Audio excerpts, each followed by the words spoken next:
राम राम राम राम राम राम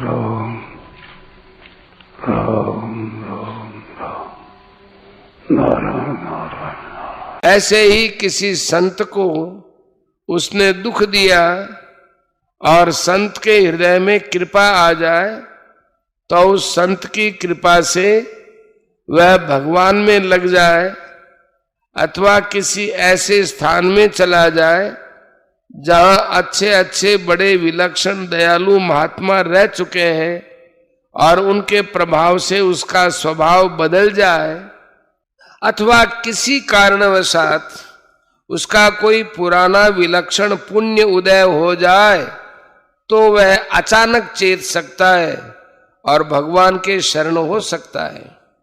ऐसा पापी पुरुष अगर भगवान में लगता है तो बड़ी दृढ़ता से लगता है, कारण कि उसके भीतर कोई अच्छाई नहीं होती, इसलिए उसमें अच्छाईपन का तो कोई अभिमान नहीं है।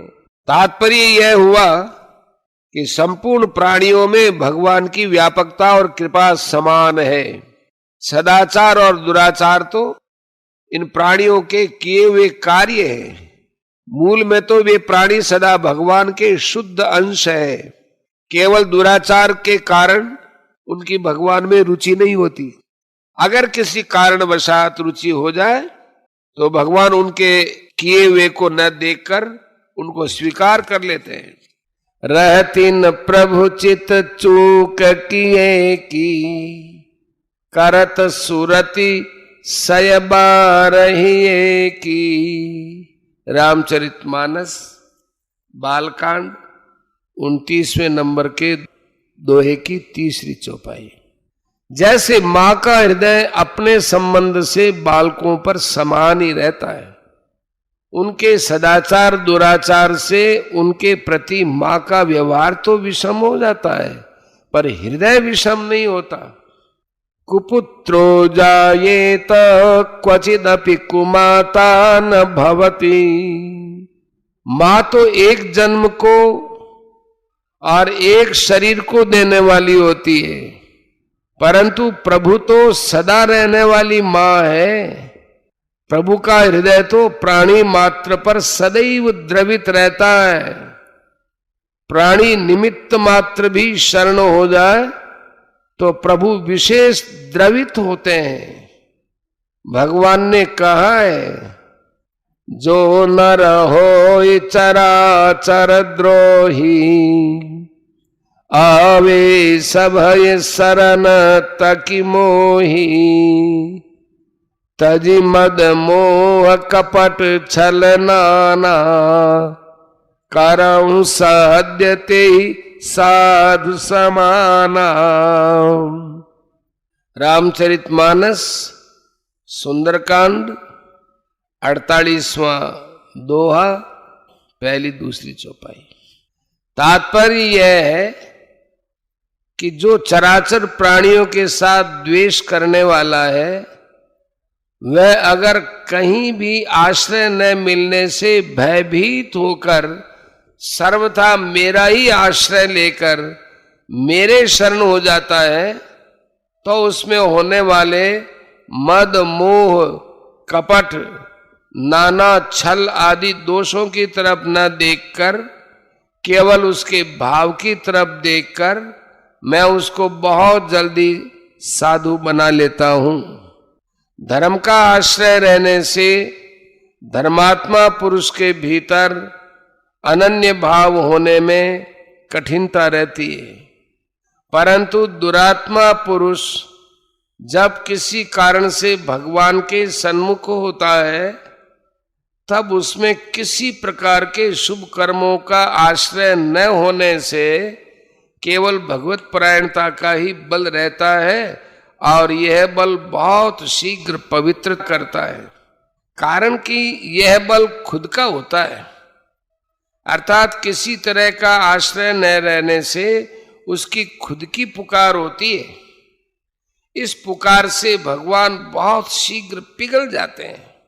ऐसी पुकार होने में पुण्यात्मा पापात्मा, विद्वान मूर्ख, सुजाति कुजाति आदि का होना कारण नहीं है, प्रत्युत संसार की तरफ से सर्वथा निराश होना ही खास कारण है। यह निराशा हर एक मनुष्य को हो सकती है। दूसरी बात, भगवान के कथन का तात्पर्य है कि दुष्कृति पुरुष मेरे शरण नहीं होते, क्योंकि उनका स्वभाव मेरे विपरीत होता है। उनमें से अगर कोई मेरे शरण हो जाए तो मैं उससे प्यार करने के लिए हरदम तैयार हूं। भगवान की कृपालुता इतनी विलक्षण है कि भगवान भी अपनी कृपा के परवश होकर जीव का शीघ्र कल्याण कर देते हैं। अतः यहाँ के और वहां के प्रसंगों में विरोध नहीं है, प्रत्युत इसमें भगवान की कृपालुता ही प्रकट होती है। सुकृति और दुष्कृति का होना उनकी क्रियाओं पर निर्भर नहीं है, प्रत्युत भगवान के सन्मुख और विमुख होने पर निर्भर है। जो भगवान के सन्मुख है वह सुकृति है, और जो भगवान से विमुख है वो दुष्कृति है। भगवान के सन्मुख होने का जैसा महात्म्य है, वैसा महात्म्य सकाम भाव पूर्वक किए हुए यज्ञ, दान, तप, तीर्थ, व्रत आदि शुभ कर्मों का भी नहीं है।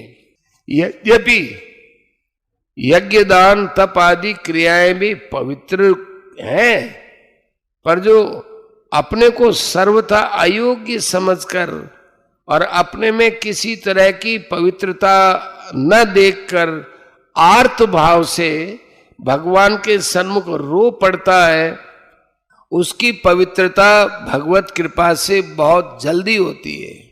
भगवत कृपा से होने वाली पवित्रता अनेक जन्मों में किए हुए शुभ कर्मों की अपेक्षा बहुत ही विलक्षण होती है। इसी तरह से शुभ कर्म करने वाले सुकृति भी शुभ कर्मों का आश्रय छोड़कर भगवान को पुकार उठते हैं, तो उनका भी शुभ कर्मों का आश्रय न रहकर एक भगवान का आश्रय हो जाता है। केवल भगवान का ही आश्रय होने के कारण वे भी भगवान के प्यारे भक्त हो जाते हैं। एक कृति होती है और एक भाव होता है। कृति में बाहर की क्रिया होती है और भाव भीतर में होता है। भाव के पीछे उद्देश्य होता है और उद्देश्य के पीछे भगवान की तरफ अनन्यता होती है। वह अनन्यता कृतियों और भावों से विलक्षण होती है, क्योंकि वह स्वयं की होती है। उस अनन्यता के सामने कोई दुराचार टिक नहीं सकता। वह अनन्यता दुराचारी से दुराचारी पुरुष को भी बहुत जल्दी पवित्र कर देती है। वास्तव में यह जीव परमात्मा का अंश होने से पवित्र तो है ही, केवल दुर्भावों और दुराचारों के कारण ही इसमें अपवित्रता आती है। परिशिष्ट भाव, जो मनुष्य भगवान का आश्रय नहीं लेते वे आसुरी, राक्षसी और मोहिनी प्रकृति का आश्रय लेते हैं। 9वें अध्याय का 12वां श्लोक। उनकी दृष्टि संसार को छोड़कर दूसरी तरफ जाती नहीं। उनकी दृष्टि में भगवान की सत्ता ही नहीं होती, फिर भगवान के शरण लेने का प्रश्न ही नहीं उठता। भोग भोगना और संग्रह करना ही उनका अंतिम लक्ष्य होता है। कामोपभोग परमा एतावद इति निश्चिता। 16वें अध्याय का 11वां श्लोक। उनका ज्ञान माया के द्वारा अपहृत होने से वे माया के वश में होते हैं। माया के वश में होने से वे माया को तर ही नहीं सकते। माया परितज्ञान पद का तात्पर्य है कि माया के कारण उन मनुष्यों की विवेक शक्ति तिरस्कृत हो गई है। वे मनुष्य माया में ही रचे पचे रहते हैं, अर्थात भोग भोगने और संग्रह करने, शरीर को सजाने, मकान की सजावट करने आदि में ही लगे रहते हैं। वे शरीर को सुख आराम देने वाली वस्तुओं का ही नया नया आविष्कार करते रहते हैं और उसी को विशेष महत्व देते हैं। ऐसे अनित्य परिवर्तनशील वस्तुओं को ही जानने वाले लोग नित्य अपरिवर्तनशील तत्व को कैसे जाने? क्योंकि उधर उनकी दृष्टि जाती नहीं।